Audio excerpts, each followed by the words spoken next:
On the 7th day of the month of Muharram, a letter came in for Umar ibn Sa'd from Ibn Ziyad, in which he had stated, O Ibn Sa'd, block Hussein's access to the Euphrates River, and do not allow them a single drop of water. Ibn Ziyad had promised Umar that he would grant him the governance of the region named Ray in Iran if he succeeded in defeating Imam Hussein.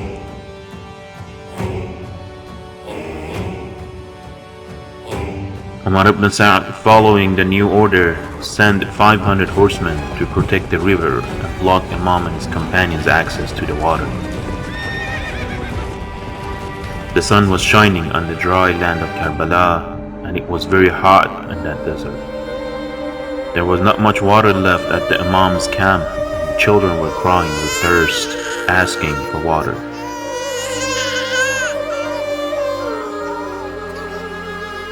Imam Hussein asked his brother Abbas to find a way and bring back some water from the women and children.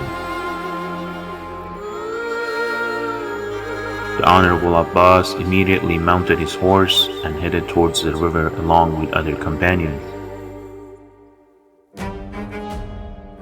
Although the river was guarded heavily by many soldiers, Abbas and the companions managed to break through and find an opening to the river. They filled the water sacks and brought them back to Imam's caravan.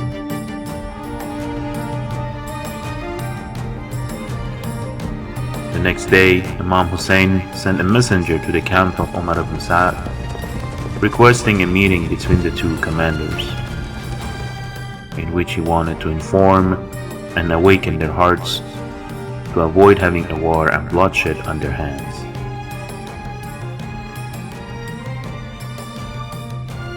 Once the meeting was confirmed, on the evening of the same day, Imam and Umar ibn Sa'd, each accompanied by 20 horsemen, arrived at the meeting place. Imam Hussein told Umar ibn Sa'd to change his mind and do what is best for his religion and for his life. The Imam said to Umar, "Are you really going to fight me while you know who I am? Don't you fear God on the day of judgment? Why don't you leave those people and join me?" Umar, who had no answer to deny the Imam's words, made up an excuse and said, "I fear that my house may be demolished." The Imam told him, "I promise you a better house." Umar said, "I fear that my property may be looted." The Imam told him, "I will give you my property and my wealth in the region of Hijaz."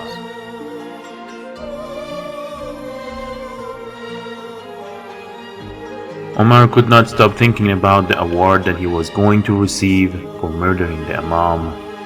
Therefore, he made up another excuse, saying, "I have children, and if I leave the war, they will be killed."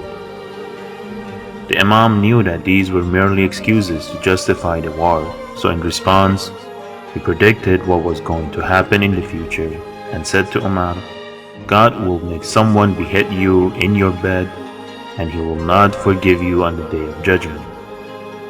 You will not receive this award, nor will you reach the governance of the city of Ray.